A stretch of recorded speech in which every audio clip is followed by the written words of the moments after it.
Saya CHF di usia 25 tahun. Apakah bisa hamil? Ini pasien ini sudah didiagnosis CHF. CHF itu singkatan dari congestive heart failure atau bahasa Indonesia gagal jantung. Gagal jantung itu artinya kemampuan kerja jantungnya sudah melemah. Nah, saya mesti tegas ini, pasien-pasien yang seperti ini sudah ditangani dokter jantung.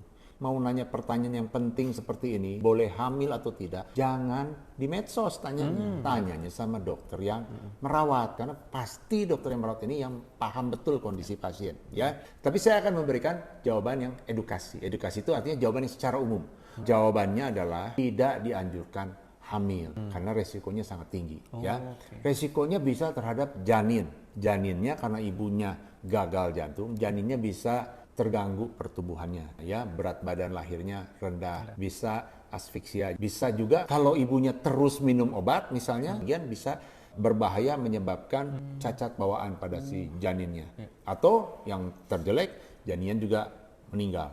Untuk si ibunya juga bahaya karena ibunya dengan kehamilan itu dan juga nanti kalau bertahan kehamilan sampai persalinan itu beban kerja jantungnya meningkat. Karena beban volume darah dan dia harus memberi makan dua orang gitu ya. Nah, itu meningkat 50% lebih.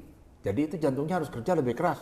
Dan itu menyebabkan jantung yang udah lemah, capek, gagal jantungnya bisa tambah berat, bisa resiko kena hipertensi pada kehamilan, eklamsi ya, bisa terjadi gangguan irama jantung yang lebih hebat pada kehamilannya, kemudian bisa terjadi kejadian namanya tromboembolit. Jadi bisa macam-macam terjadi, bahkan karena pada waktu hamil itu si pasien ini pasti dilarang untuk minum obat kalau dia mau melanjutkan kehamilan karena sebagian obat-obatan jantung mengganggu janinnya. Jadi kondisinya akan memburuk, bisa sesak hebat, bisa sampai nyawa taruhannya. Ada juga pasien-pasien yang walaupun menderita gagal jantung, misalnya PPCM namanya, yaitu satu kelainan atau gagal jantung atau kardiomiopati, gangguan si jantungnya setelah melahirkan. Tapi setelah melahirkan pasiennya berobat rutin, lalu sembuh, pompa jantungnya balik lagi normal, dan itu setelah setahun 2 tahun stabil, dokternya mungkin akan mengizinkan kalau pasiennya mau hamil lagi. Yang paham, yang ini boleh, yang ini tidak, itu adalah dokternya masing-masing.